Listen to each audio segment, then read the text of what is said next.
twist story. Jonathan Hayes, director of the Federal Bureau of Internal Affairs, a powerful black man overseeing police conduct nationwide. David Mitchell, a white highway patrol officer with a history of abusing power and racial profiling. Aaron Brooks, a quiet but complicit patrol officer who supports Mitchell. Rebecca Allen, Jonathan's assistant, closely monitoring the situation. Chief Ronald Spencer, the precinct chief, responsible for the officers under his command. Bystanders, witnesses to the event but hesitant to intervene.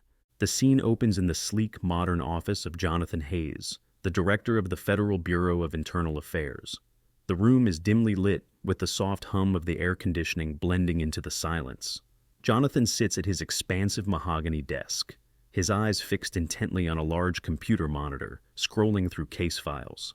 The screen is filled with alarming statistics, complaints, and video evidence detailing the misconduct of highway patrol officers in a specific district.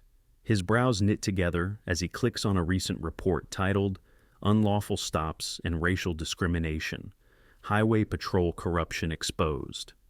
A knock at the door disrupts his focus. Rebecca, stepping in, holding a stack of files.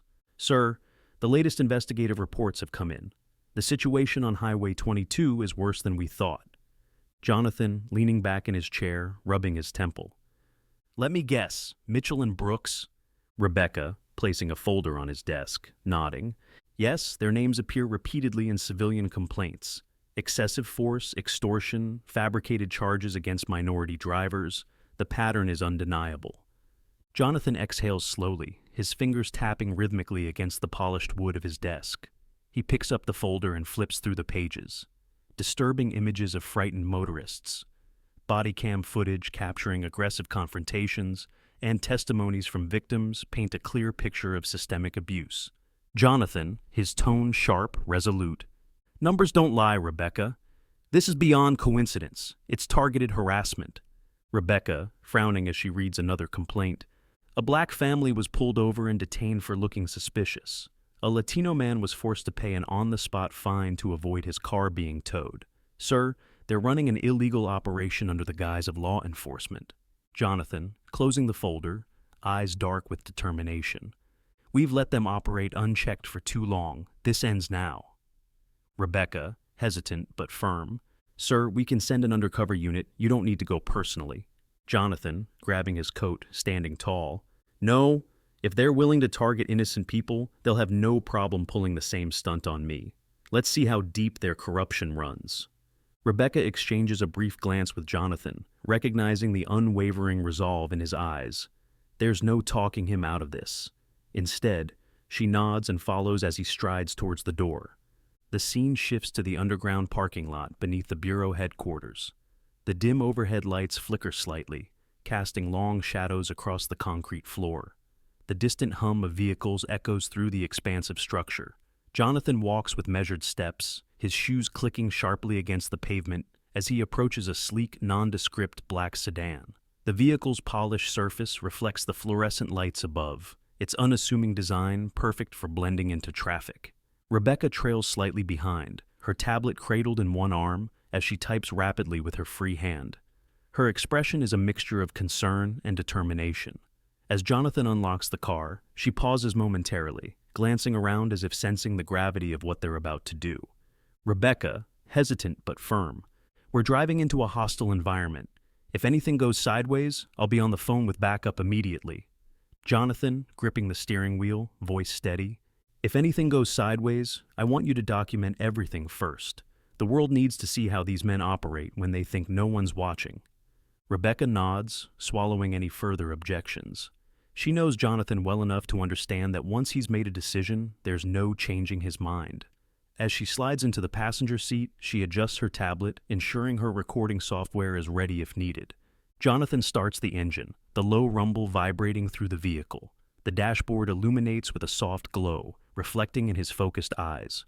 He shifts into gear, and as the sedan rolls forward, the underground lot begins to blur into the rearview mirror. The camera pans upward as the vehicle emerges onto the city streets. The skyline of Washington, D.C. looms in the background, bathed in the cool tones of the night. The red taillights of the sedan blend into the flow of traffic, a lone shadow moving toward the unknown. Inside the car, the atmosphere is tense but quiet. The only sounds are the rhythmic clicking of Rebecca's fingers on the tablet and the faint hum of the engine. The weight of their mission settles between them, unspoken but palpable.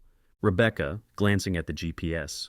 Highway 22 is 20 minutes out. We should be approaching the first known patrol zone soon. Jonathan, eyes fixed on the road, his tone unreadable. Then let's see if they come to us. The car continues down the freeway, disappearing into the night. The next stretch of road is where justice will be tested, where the predators might just become the prey. The hum of the car engine is steady, blending into the distant sounds of the highway. The night sky is painted with streaks of orange and purple, a calm contrast to the storm that is about to unfold. Jonathan notices the flashing red and blue lights appear in the rearview mirror. The sirens wail as the patrol car speeds up behind him. Without hesitation, Jonathan signals and slowly pulls over to the side of the road. Rebecca, sitting next to him, grips her tablet tightly, her fingers hovering over the record button. Rebecca, whispering, eyes locked on the patrol car. Here we go. The patrol car skids to a halt behind them, and two uniformed officers step out. Officer David Mitchell walks ahead with slow, deliberate steps, while Aaron Brooks follows behind, arms crossed. Mitchell taps his baton against his palm as he approaches the driver's side window. Mitchell, sneering, "License and registration. Step out of the car." Jonathan remains composed, rolling down the window before handing over his ID. His eyes meet Mitchell's, unwavering and calm. Jonathan, steadily, "Is there a reason for this stop, officer?" Brooks, leaning against the patrol car, smirking. "You're black, in a car like this. That's reason enough." Mitchell yanks open the door and forcibly pulls Jonathan out. Rebecca tenses but remains quiet, knowing the recording is still running. Mitchell, mocking, pushing Jonathan against the car. "Put your hands on the car, now." Jonathan, calm but firm. "Do you treat all drivers like this, or just the ones with my skin color?" Mitchell and Brooks exchange amused glances, then roughly shove Jonathan harder against the vehicle. Mitchell, laughing, condescending, "Maybe you should learn your place." Jonathan clenches his jaw but remains silent. Rebecca, knowing they need outside intervention, discreetly sends an emergency call to Chief Spencer. The camera lingers on the flashing lights, reflecting off Jonathan's calm but determined face. The real test is just beginning. The sound of handcuffs clicking shut echoes in the cold night air. Mitchell yanks Jonathan's wrists behind his back, a smug grin plastered across his face. Brooks stands nearby, arms folded, nodding in approval. Rebecca's fingers tremble as she continues recording on her tablet, eyes darting toward the darkened horizon, hoping for backup to arrive soon. Mitchell, chuckling as he grips Jonathan's shoulder, "Got ourselves a big one tonight, huh?" Brooks, smirking, glancing at Rebecca. "Maybe we should check the car for drugs, too.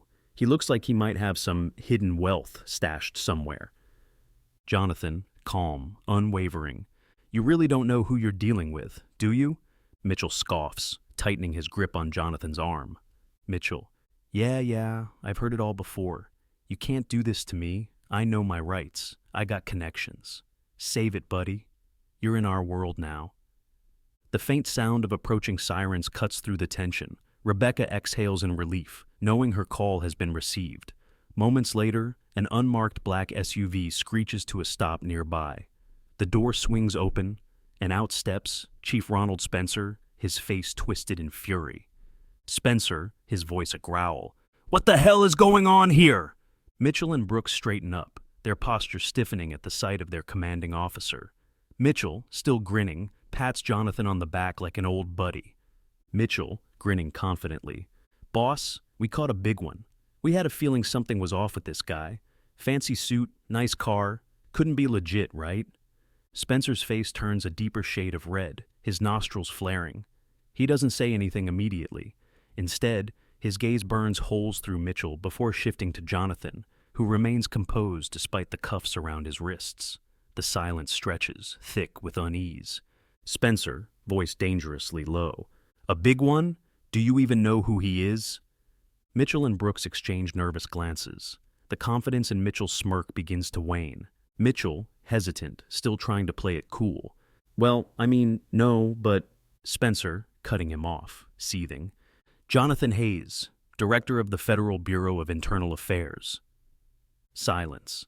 The weight of the words crashes down like a thunderclap. Mitchell's jaw slackens. Brooks visibly pales, his arms slowly uncrossing as reality sets in. Rebecca, still recording, captures the precise moment their arrogance crumbles. Jonathan, lifting his cuffed hands slightly, smirking. Would you like to continue processing me for driving while black? I'd love to see how far you're willing to take this. Mitchell swallows hard. His eyes dart between Spencer and Jonathan, searching for a way out, an excuse, anything. Mitchell, stammering, Chief, I didn't know. Spencer, cutting him off, his voice like steel. Didn't know? Didn't know? Since when do you get to decide who's a criminal based on the color of their skin? Since when did we start running shakedowns on innocent civilians? Brooks takes a slow step backward, as if trying to distance himself from the sinking ship. But Spencer's glare catches him, pinning him in place. Spencer, pointing at Brooks. And you stood there and let it happen. I don't care if you didn't throw the first punch. Being complicit makes you just as guilty. Jonathan watches as the power dynamic shifts. The men who once had control are now shrinking under the weight of their mistakes. Spencer steps forward, reaching for his keys to unlock Jonathan's cuffs, but Jonathan moves his hand slightly away, stopping him. Jonathan, raising an eyebrow, voice cool. No, leave them on. I want all of us to head to headquarters like this. Let's make sure everyone gets a good look. Mitchell's breath hitches. Brooks looks like he might be sick. Spencer clenches his fists but nods, respecting Jonathan's decision. The only sounds are the distant hum of traffic and the steady clicking of Rebecca's tablet as she continues recording. The camera lingers on Jonathan's restrained wrists, not as a symbol of weakness, but as proof of just how far unchecked power had gone tonight. And now, it was time for consequences. At police headquarters, the precinct is eerily silent. Officers watch in stunned silence as Spencer steps forward, reaching for the cuffs binding Jonathan's wrists. The key clicks, and the metal restraints fall away, but Jonathan doesn't move. He simply stands there, his expression unreadable, his eyes locked onto Spencer. Jonathan, cold, measured. Your failure wasn't just these two officers. It was allowing men like this to flourish under your command. Fix it. Spencer stiffens at the rebuke, but says nothing. He knows Jonathan is right. The weight of his own negligence sits heavy on his shoulders. He looks to Mitchell and Brooks, who stand frozen, their bravado shattered, their futures uncertain. Mitchell, his voice barely above a whisper. Sir, please? It was just... Jonathan, cutting him off, voice sharp. Just what? Just another black man you could shake down? Just another target for your amusement? Just another example of the power you abuse? No, Officer Mitchell. This was not just anything. Mitchell drops his head, shame washing over him. Brooks fidgets uncomfortably, avoiding eye contact. The reality of their actions has finally sunk in. Spencer, exhaling, turning to the officers. Mitchell, Brooks, you're both suspended for 6 months, effective immediately. Gasps ripple through the precinct. Some officers exchange uneasy glances. Others nod, knowing justice must be served. Spencer isn't finished. Spencer, once your suspension is over, you will both be reassigned to a remote station in the countryside, a place where the only thing you'll be policing is traffic signs and lost tourists. Mitchell's face drains of color. Brooks's lips part as if he wants to argue, but the words die in his throat. They know they got off lightly. They could have lost everything. Jonathan, quiet yet firm, you should consider this a gift, a second chance. But know this, your reputations will follow you. The people who once called you officers will remember what you did. Mitchell and Brooks nod stiffly. They won't forget this lesson, ever. Prejudice destroys lives, sometimes the lives of those who hold it. Racial discrimination and abuse of power have long plagued institutions meant to uphold justice. When those in positions of authority exploit their power for personal bias, the very foundation of trust between the public and law enforcement crumbles. This case exemplifies how unchecked power, driven by prejudice, can ruin not only the lives of the innocent, but also those who wield it carelessly. Jonathan Hayes' decision to show restraint, despite having every reason to retaliate, speaks volumes about true justice. He could have demanded their termination, pressed criminal charges, or ensured their careers were irreparably destroyed. Instead, He chose a lesson more impactful, one that would force them to live with the consequences of their actions and the permanent stain on their reputations. This was not mercy. It was an opportunity for redemption, a chance for them to understand the weight of their choices and, perhaps, change for the better. Mitchell and Brooks will live with their shame, haunted by their misdeeds, knowing that they were spared a harsher fate. The prejudice they once enforced upon others has now turned against them. Every time they step into their new roles in the isolated town, they will be reminded of what they lost. Not just their authority, but their dignity. What do you think? How do you feel about Jonathan's decision to give them a second chance, instead of ensuring their immediate downfall? Do you believe they will change, or is their punishment too lenient? Share your thoughts below.